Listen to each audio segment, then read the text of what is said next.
All right, open your Bible to Psalm 34. I'll be there in just a little bit. I have been going through a series in the Minor Prophets, and I beg your indulgence today to postpone that study for a week. 2 weeks, I guess. I wanted to look at Psalm 34 today. I go through the Psalms regularly because I need them. I am a calm, sedate praiser. Wow, God, you're really good. Right? And that doesn't fit, does it? He's better than that. And so I read through the Psalms, and I find in there places where it helps me not to be more emotional, but to recognize His greatness better. And so I need the Psalms at times for that. Pastor Willis and I have kind of had a joint focus recently about everything being about Him. Not about the activities that go on, not about the circumstances of life, but everything about Him. I thought what Andy shared this morning, in fact, I could have just said amen and walked out after Andy shared his brief devotional, but mine will be longer than brief. But it was perfect that our life is in line when we recognize who He is. Right? And so I want to use Psalm 34 for that purpose today, really here kicking off a new year, and I want us to focus on Him. And so I would ask, as the psalmist does, "Oh, magnify the Lord with me." We're going to look at the first 8 verses, and we're going to go through them in a bit, but I want to look at verse 3 only for now, and then talk about the setup of the psalm. So verse 3 says this, "Oh, magnify the Lord with me, and let us exalt His name together." Isn't that great? I talked to Bob Barber yesterday. He said they have that on their wedding rings. Wouldn't that be great for a couple to have that as their theme verse? I wish I'd have thought about that. I better take my ring and go get it engraved. 22 years later, we'll get it right. "Oh, magnify the Lord with me. Let us exalt His name together." What a great focus. What a great statement to think about the psalmist being there in that spot, to have that as his heart. Well, I want to tell you a little bit about that. Now, you know that the little headings at the top of the Psalms are not inspired, right? But they're believed to be pretty accurate. And Psalm 34, I don't know what yours says, but mine says, "The Psalm of David when he feigned madness before Abimelech, who drove him away and he departed." You know what feigned madness means? He acted insane. He faked being crazy. So let me set that up for you. So David kills Goliath of Gath, the Philistine. Right? We know that story. David kills Goliath. Got that one. God uses David in a great way to bring Israel victory. And so David gets honored and praised throughout all of Israel. Saul's killed 1,000, David is 10,000. So King Saul gets uncontrollably jealous of David's popularity. And so after some javelin throwing, we see David flee to the Philistine territory. Yeah, that Philistine territory. He just killed Goliath of Gath, the Philistine. And now he's running away from Saul, and he's in Philistia. Not good. So Achish, the king, or called Abimelech, kind of like Pharaoh, it's a title Abimelech is. Abimelech finds out that David is there. Can you imagine what he's thinking? I mean, I don't know if he's scared or if he wants to go kill him or what is going on. But in order to not be killed, when David is brought before the king or before his men, David acts like he's lost it. Drool and all. Can you imagine? David, the man after God's own heart, is so scared of Saul that he runs to the Philistines and then acts insane there so that he's not killed. What a great David this is. Did you know that part about David's story? I mean, we all think about the highs and the lows of David's story, and we all know that Bathsheba and Uriah is low for David, but this one's pretty low. Anytime that you find yourself having to drool in front of somebody so that they think you're insane, and that's the good option, not good. Right? I mean, weren't you always embarrassed in school when you fell asleep and you wake up and there's this thing hanging? You know? You grab it as quick as you can and wipe it off on your jean, right? I mean, you're embarrassed just for that. David did that on purpose. Right? Wacko on purpose. That's the setting for this psalm. Now, I don't know for a fact that that's the setting for this psalm, but that's the same guy. He went through that same process, whether it was written at this time or not. It's that setup in David's life that we believe brought to this psalm, which is so crazy to mix the two. So I wanted to go through all that just to demonstrate that David is not writing these songs from a perfect, pristine life. Sometimes we look at David, the psalmist, and we think, oh, how great. He ran around with his harp guitar, and he sang songs, and he praised God, and he did wonderful things. Come on. David had some pretty nasty things in his life. Later on, his own kids want to kill him. And so David did not have this pristine life, and yet in the middle of that, even at the time when he might not have been recognizing God as powerful enough to save him from Saul or from Abimelech, which maybe he is crazy, because he just killed Goliath. Surely he can be protected from Saul or from Abimelech. But here he is, writing Psalm 34. And so that's the setup in which we come to, oh, magnify the Lord with me and let us exalt His name together. It's kind of a weird mash of things, isn't it? Any of you have life that's not pristine? You have things that aren't quite the way they should be or the way you hope they would be? Do you know in the middle of that, going on in life, oh, magnify the Lord with me and let us exalt His name together. Right? And so as we come to this today, I want to have that backdrop set so that we can see that it's not when everything is kosher in life that then we can give Him honor. No, that's not how it is. Life is messy. There's no way around it. Do you know there's people in your life, and people are trouble? Aren't they? I mean, just think about this. Yvonne wakes up every single morning, and again, I'm her husband. Think about that. Every morning, she's got to wake up and think, yep, again, today. There he is. Right?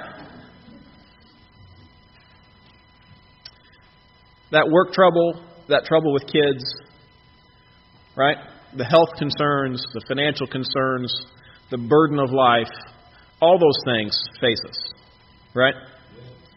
And in the midst of those things, magnify the Lord with me. Let us exalt His name together. Okay, so let's look at Psalm 34. I will be brief today. I promise. All right. First of all, we have in this idea of magnifying the Lord a song to sing. Verses 1 and 2, I will bless the Lord at all times. His praise shall continually be in my mouth. My soul will make its boast in the Lord. The humble will hear it and rejoice. His praise will continually be in my mouth. First of all, singing songs of worship and praise is certainly one way to magnify the Lord, isn't it? I mean, we do that congregationally. We do that together. Like Andy was talking about, as we come together, there is something significant about coming together and singing songs of praise to God. It's great. I think that, Andy's point about it, that sinking us, I think it's accurate. That the choice to be here and to worship God, being here does not automatically mean that you're worshiping God. But it is a great time to come together and to focus on Him. However, it doesn't stop there. Those songs to sing don't stop when we walk out the door, right? Or when Pastor and I start preaching, we don't stop worshiping then. We don't stop magnifying Him then. As we sing throughout our days, we refresh that focus. Drew and I were heading back from Chicago Friday night, and it was raining, and it was nasty, and there were trucks, and we were driving like 60 miles an hour instead of 80, whatever I normally drive. And so it was taking a longer time to get home, and so I don't know if it was, I guess both of our iPhones at different points. We were playing worship songs and singing at the top of our lungs together, different worship songs. And it was great. It was great to have that focus on giving God glory in a time that we could have done anything, right? And so that's what happens in our life. It's not that we don't want to give God glory. We just fill everything up in our life so much that we don't magnify Him. And so we have a song to sing.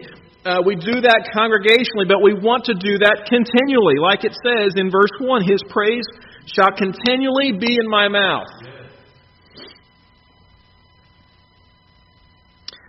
I think verse 3 is such a great verse that would be the focus of this chapter. But if you wanted to pull out one phrase that you might take with you throughout all of this year, to say, His praise shall continually be in my mouth, that'd be a good one.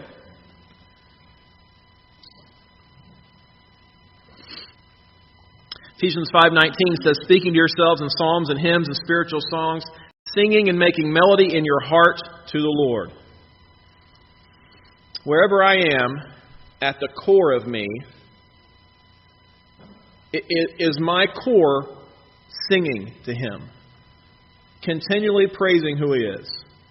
Like I say, I come to the Psalms because I'm not that good at that. I really kind of need the music sometimes to prime the pump, because my praising Him is, thanks God, you're good. And that just cut it. He's better than that. Now, I'm not saying that we need to come up with some ornate way of praising Him, because the truth of giving Him glory and magnifying His name is authenticity. Real worship of Him, not some made-up emotionalism. But how about we focus on that? Why not have His praise continually in our mouth? Sing a song. Secondly, verses 4 through 6 is to pray a prayer. Let me read those.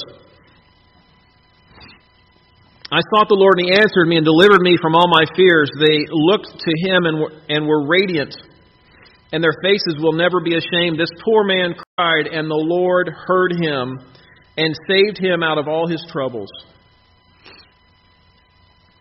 I find those verses very interesting, thinking of the backdrop of David acting crazy in front of Abimelech. Even when David was acting in no confidence, having no confidence in God, God still acted on his behalf. Even though his faith might not have been perfect before God, God was still faithful to David. Now, in this a prayer to pray, I'm not talking about any kind of special prayer that you're supposed to pray, but rather an openness before God. I've said this before, and it's such a good picture for me, that to go into the kitchen of our heart and open up all the cabinets, so that God sees the nice and tidy silverware drawer, but He also sees that Tupperware mess in the other cabinet. Right? They open it all up. The junk drawer is there. Right? Those spices that you can't ever find the right spice, that rack, open it up. Right? In your life, the good, the bad, the ugly, open before God. You know what? He already knows. He's already aware of all that. To magnify the Lord is not just to say, God, how great you are. Now let me just keep my life over here. But really to magnify the Lord is to recognize His greatness and completely open to Him. When we come to the Lord in prayer, we invite His presence and direction into our lives. We praise Him when we acknowledge His attributes and share thankfulness for what He's done in His grace and His mercy. And we put ourselves in a right place under His authority. In my life, I have found there are two main reasons that I don't want to pray. One is that I don't want to give up control. And the other is that I don't want Him to see the mess. It's so silly. He's in control, whether I want to recognize it or not.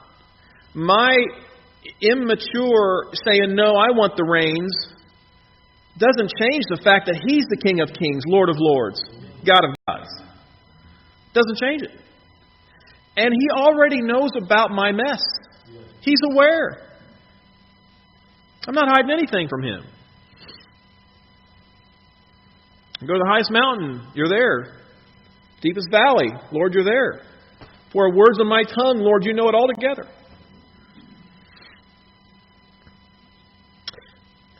I have found three real components that affect my relationship with Him so directly.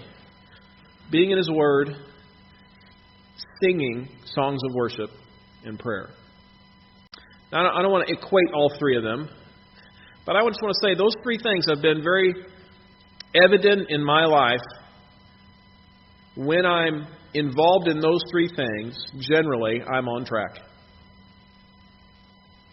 And when I'm not involved in those three things, I am not on track. Now, activities might continue and might keep going and might be fine. But on the heart, no. It's dry. It's dead. It's activities. So confidently opening up to God and having a reliance on Him.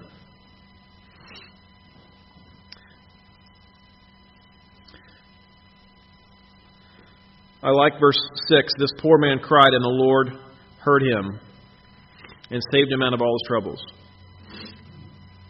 Now, when I read that, I think, yes, Lord, when I cry, I want you to solve everything in my life. Right? That's what I want. If you could just work out every trouble spot, please, just take care of it. Well, He is. Just not the way that I necessarily want Him to. Did David have complete trouble-free life after he said this? Oh, no. He was hiding in caves. Hiding in caves. Right? And so we want to open before the Lord. A prayer to pray is not about some special words, but about confidently opening up to the Lord. Hebrews 4:16, let us therefore come boldly to His throne of grace, that we may obtain mercy and find grace to help in time of need. You know, in all of the mess that I can make in life, I still have complete and full access to His throne. At no point in my life, because of what Jesus Christ has done, am I barred from His throne room. I can come straight to Him anytime, mess and all. I think that's one thing that was very helpful early on in being pastor here. I had a time where I was overwhelmed. And rightfully so. It's too much. I was overwhelmed, and I came before Him, and I'm a mess. And I just pictured in my mind the idea that I'm still standing at His throne. I'm a mess, and I'm standing before the Lord. What a great God we have. Yeah. A prayer to pray. Thirdly, a life to live. Now, I could go through the whole chapter. I'm just going to read verses 7 and 8, but actually this continues through the rest of the chapter. Verses 7 and 8 says, the angel of the Lord encamps around those who fear Him and rescues them. Oh, taste and see that the Lord is good. How blessed is the man who takes refuge in Him. I have a life to live that should reflect the eternal truth of who God is. Yes. There are a lot of things that I can get concerned about in my life. I can get concerned about whether my kids are doing okay, how my relationship with my wife is. I can get concerned about maybe what other people are thinking. I can get concerned about all these other things. And then I have to kind of shake myself and say, wait a minute. I'm a child of the King. I know that Jesus died for me and I'm His. Yes. And so who cares? Who cares about today's little concern? I'm His. And so it changes from being concerned about whether or not Yvonne thinks the right thing about this subject or that subject, or whether my kids are doing perfectly, to, God, you are awesome. You are incredible. How can I serve my wife? How can I serve my kids? Right? It's just a complete 180 from why aren't things right in my life to wait a minute, I'm His. Things are perfect in my life. I'm already His. How can I serve? And so I have a life to live. Galatians 2:20, you guys know this. I'm crucified with Christ, and nevertheless I live, yet not I, but Christ liveth in me. And the life which I now live in the flesh, I live by the faith of the Son of God who loved me and gave Himself for me. So I live out this life, first of all, with trust. Verse 9 here says, "Oh, taste and see that the Lord is good." One of the troubles with trust is we're afraid that the person or God that we're trusting, or supposed to be trusting, doesn't have good in mind for us. Doesn't have our good in mind, anyway. Right?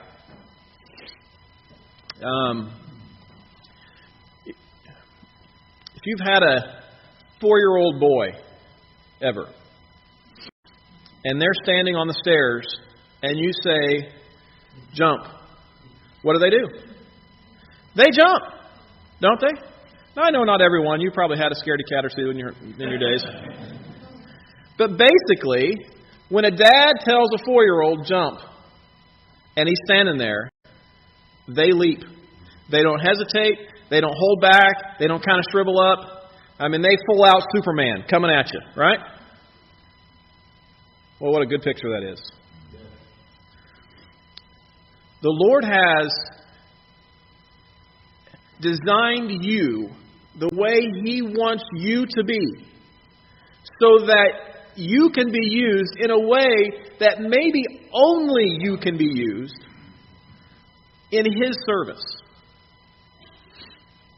My kids have been playing Injustice on Xbox, which is all the superheroes, and half of them are all bad. The bad guys are bad, the good guys are bad. And then on the other side, some of the bad guys are good and good guys are good, I think. I haven't quite understood the game yet. Anyway, they all have different skills. You know, one's got the burning eyes, and one's got Aquaman's fish coming after him, and then Batman does whatever Batman does. They all have these different skills, and yet when they fight one another, they use their own skill. Right? I realize this is out there for a preaching analogy, but I just want you to see that Batman doesn't try to fly to the moon on his own. It's not what he does. Right? He doesn't have that skill. Superman doesn't try to talk to the fish because he doesn't need to. He's all powerful. Right? But I don't want to say you're all superheroes, but that idea that God has gifted you and skilled you and given you a personality that is yours. It wasn't a mistake. You didn't get to the end of the line and it run out and you didn't get anything. That's not how it is. God made you and made you in a way that is good for His service. Think about that. God has gifted you and given you a personality and a temperament that is what He says, you know what, that would be good. Let's do that, and then we'll use her. We'll use him in service. Not only has He gifted you, but He has in mind for you what is really good for you. Really good for you. I've had different times where I knew I was going to buy something for my kids, and they would want to get it ahead of time, and I'd say, no, you don't want to get that. That's not what you want. You don't want to get that. And I get this, Dad, why not? Now, my kids never really did the temper tantrums in stores. I think they knew that wouldn't get very far. You got that look like you could see them thinking, well, I want this. How come? And I'm thinking the whole time, dummy, I've already got that for you. Right? And that's how it is with God sometimes. We get such short-sighted view of things, and we want what we want right now. We want the easiest, most pleasure-filled path. And God steps in and says, no, you don't want that. Let's do this other thing. It's so much better. And so trust is involved. That we trust that God's intentions for us are good. Aren't they? And secondly, the idea of integration. That I would take this life to live for Him, and I would not just make it when I come to church on Sunday or when I'm in some activity that I do a churchy thing, and then the other times are my life. No. Every part of my life, I am a child of God. Not only as I pastor, but as I husband, as I parent, as I friend, right? All the parts of me, I'm a child of God. I'm His. And so I have a life to live that should be integrated into all the parts. I think that's one thing that we want to share in our men's ministry, is that it's not about getting guys to come to church. No. It's about having men that are strong in their faith in Jesus Christ. A song to sing, a prayer to pray, a life to live. I want to say something about these things. First of all, as a church, we want our focus here to be on Him. On Him. We don't want to come to church and do what we are, air quote, supposed to do. Like wear the right clothes, sit in the right place, sing in the right tune, do your activity. That is not what church is about. So instead, let's do what we're really supposed to do in church. And that is to give God glory. To learn from His Word.